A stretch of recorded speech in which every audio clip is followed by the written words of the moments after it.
One, two, three.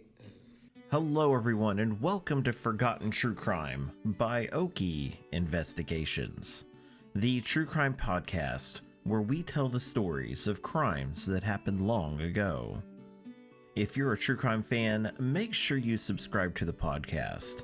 That way, when we have new episodes, you will be the first to know. Also, check us out on our Facebook page, Oki Investigations, and visit our blog over at truecrime.blog, where we post a lot of the cool things that we found for each episode. This episode, Silent Night, Deadly Night, has a lot of exciting stuff for you to dig into. Make sure you go there and check it out. Parts of the story may contain opinions and speculations and should be taken as such. These stories depict violent crimes of all types and may be a trigger for some listeners. Listener discretion is advised. This story discusses suicide. If you or anyone else you know is suicidal, please call the National Suicide Prevention Lifeline. This is a United States-based suicide prevention network of over 160 crisis centers that provides 24/7 service via toll-free hotline with the number 1-800-273-8255. It is available to anyone in a suicidal or emotional distress crisis. Hello everyone, we are still in the 12 Days of Murder series. From now until the new year, I'll be debuting several new episodes that are Christmas themed. Many of these cases are ones you've probably never heard of before, so make sure you subscribe to the show. That way, when we have new episodes, you'll be the first to know. Check out that truecrime.blog and our Facebook page as well, Oki Investigations, for bonus stories that we've got posted. Got some pretty good ones up there. I hope everyone's doing well. This has been a very busy holiday season for me, but I prefer it that way. My son is coming down from college to spend the month with us, and I'm very excited about that. It'll be nice having everyone in the house again. Last time on the program, you will remember we were telling the tragic story of Elizabeth Ford Griffith. Elizabeth was engaged to Army Captain George Gordon. She was found dead at work. Her boss and former boyfriend, Christopher G. Schott, was the prime suspect in the case. He told police he was out delivering presents with little Laureen Gardner. When he left Elizabeth, she was alive and well. When they came back, she was dead. The doctor stated that he believed that Elizabeth had taken her own life. The coroner believed otherwise. If Elizabeth had shot herself, she would have to have done it in a very odd sitting position. She would have powder burns on her clothing, showing that the gun was pressed near her, and none of those were present. So the weapon had to have been fired away from the body, making it all too difficult to do when in an odd sitting position. Besides that, there was little evidence that the doctor had committed the crime. At this time, the only person who could break the doctor's alibi and show that he was indeed at the office near the time of the murder is coincidentally the victim's sister, Katie Mae Griffith. She stated that she had called around 2 p.m. and that the doctor answered the phone at that time. But there was something just being revealed to the public. There was another witness to the doctor's whereabouts at the time of the murder. You see, one of the first things that police had done was canvass the neighborhood. They interviewed anyone and everyone who lived within the area. Police wanted to know if they had heard the gunshot and if they knew what time it was. Police got much more than what they bargained for when they talked to Miss Ellis Rudolph. She told the police that she lived across from the doctor's office, that on Christmas Eve around 2:30 p.m., she heard a gunshot. She stepped outside to see what had happened, but all she saw was Dr. Schott coming out of his office. He approached Miss Rudolph and asked if she had heard anything, and she told him about the loud bang sound. The doctor told her to check to see if anyone else had heard it, but the doctor was gone when she came back. A second witness came forward as well, Mr. William J. Ryan. He stated that he was walking down the street when he saw Dr. Schott come out of his office right around 2:30 p.m. He said they had a very brief conversation, and then he just went on about his day. He didn't realize until he had heard about the death of Elizabeth and the arrest of the doctor that he might have just seen the doctor just right after the murder. These statements gave the state attorneys enough to arrest the doctor for murder. But Dr. Schott was not the only one in trouble here, because the state's attorneys were so sure that the doctor was not telling the truth about his movements on Christmas Eve that it meant that little Lorraine Gardner, who stated she was with the doctor the entire day, was also not telling the truth. Since the doctor's arrest, the police had let Lorraine go into a detention center. Their reasoning was that her parents let her do as she pleased and were obviously not watching over her. The judge placed a $200 bail on her release, and her parents quickly paid it. So detectives knew that she was back at home. So on December 28th, 1919, police and detectives entered the Gardner home and then arrested Lorraine as an accomplice to murder. While she was being arrested, her parents were pleading that she not be taken. When that didn't work, they screamed at Lorraine not to cooperate with detectives and not to answer a single question. Other than her statements, the detectives and attorneys had reason to suspect Lorraine as knowing more than she was letting on. She had shown little to no emotion of the death of someone she had seen throughout that day. This was, in the eyes of the police, very suspicious. When told of the arrest of Lorraine, Dr. Schott was conducting an interview with the Courier-Journal paper. He told the paper several things, but one of them stuck out as very odd. He said, "Now that they have arrested her, I will tell you something that I've never yet said. After Lorraine and I left the standard dairy lunch before the body was found on Wednesday and were getting in the automobile, I said, 'Gee, I wonder if she killed herself.' When we arrived in front of my office, I said, 'Lorraine, you can come in the office with me.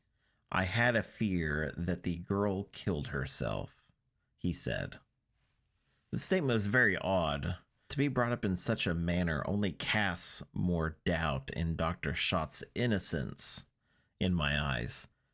He's trying too hard to prove his own innocence here. If he had told Lorraine his suspicions, then there could be someone who would testify that is precisely how he felt at that time. But he didn't. Also, according to Lorraine's own statement, she was the first one out of the car. She didn't have to be told to get out and come along. She was already going in. On New Year's Eve, Dr. Schott is let out of jail on an $8,000 bail. He told the papers that several female patients were trying to get appointments with him. Many of them had nothing wrong with them. They just wanted to be around him. He suggested that he found it hard to get on without a secretary and that he was putting out an ad to hire a new one. Amazingly, he found someone willing to replace Elizabeth, 45-year-old Miss Harding, who had been looking for a job. She reported that the phone in the office had constantly been ringing and that the caller would then either hang up or say, well, they had the wrong number. Lots of curious onlookers, pretty much. Oddly enough, the same night that Dr. Schott is let out of jail, someone went to the address that the paper listed where Mr. William Ryan lived. He's the one who's a witness and said he saw the doctor at his office around the time of the murder. And this unknown person left a letter at the door that threatened the life of William Ryan. This letter was written in red ink and had a photo of William inside with red ink splattered on it like blood. The letter was handed over to the police. The coroner's jury announced their verdict on January 3rd, 1920. They were split on if Elizabeth killed herself or not. They could not really say one way or the other. They knew that she had died of the gunshot, but not by whose hand. The problem they had was that they did a test with Dr. Schott's gun. They shot a piece of cheesecloth with it at various lengths to see how far you would need to hold it out to not get powder burns. This test showed that all you had to do with this gun was hold it out 3 inches or more, and it would not produce those burns. This was damning to the state's stance on why they believed the doctor was guilty in the first place. Now, a grand jury is different than a jury trial. In a jury trial, the state has to prove that the accused is guilty without a shadow of a doubt. It's the state's job to show that 100% this person is guilty. But in a grand jury case, all the state needs to do is prove that there's enough evidence to charge someone with a crime. They don't have to prove anything. They just need to show that there's enough there for us to think that this person did it. So when the grand jury started seeing this case, they were flooded with witness statements from both sides of the aisle. Several took the stand, including Elizabeth's sister, her parents, those who received presents from Dr. Schott, the person who served him lunch that day. Little Lorraine testified for Dr. Schott as well. They all told what they had witnessed and how it all happened that day. While all of this is going on, the state found another charge to place against Dr. Schott, contributing to the delinquency of a minor. Dr. Schott and Lorraine Gardner's parents were all brought up on this charge. The state was basically saying that you personally helped this child break the law and did nothing about it. This wasn't a severe charge. It didn't mean that they would spend a lot of time or any real time in jail or prison if convicted. But because this is such a publicized case, it ended up being in almost every paper in the state. It took several days for the jury to decide whether there was enough to charge the doctor with Elizabeth's murder. In the end, they exonerated Dr. Schott of any wrongdoing. It was the decision of the grand jury that there was just not enough evidence to bring the doctor up on murder charges. Elizabeth's mother came out and spoke to the press after the verdict. She talked to the Owensboro Messenger, and this was published on January 14th, 1920. "There's another and higher court," said Miss John Griffith, mother of the dead girl, when she heard the grand jury's report. "And as sure as there is a God in heaven, the guilty will not go unpunished. Anyone who ever knew poor dear Elizabeth knows that she could have never committed suicide. She was bright, sweet, and sunny-natured child. We have received 6 or 7 letters every day since she was killed from people all over the country expressing their sympathy." Because they were not charged, the charges of contributing to a delinquency of a minor were dropped. The state tried every which way to hold and stop the doctor, but it seemed like they failed at every single point. A year after this decision, in an odd turn of events, Dr. Schott had the body of Elizabeth moved to his family plot. He erected a $500 monument to her, which still stands today. I have a link to this at the truecrime.blog page. If you want to see it, it'll be posted just as soon as all the parts of this story are out. Dr. Schott was quoted as saying, "I loved Elizabeth, and I feel as if she belonged to me." Kind of creepy. Elizabeth's family oddly went along with this. I can't imagine the doctor could just move a body without their permission. No motive behind that was ever published. I find this very odd and the type of thing you base ghost stories on. One of the papers that reported this stated that Dr. Schott vowed to take the open space next to Elizabeth as his own, so he would be closer to her. That didn't happen. Now, Dr. Schott was never retried for the death of Elizabeth. He went on about his life, continuing to womanize, putting himself and others in danger, and so on. Typically, this is the part where I tell you that the story is complete, and we discuss how I feel about it. But would you be surprised to learn that there's a part 3 to this story?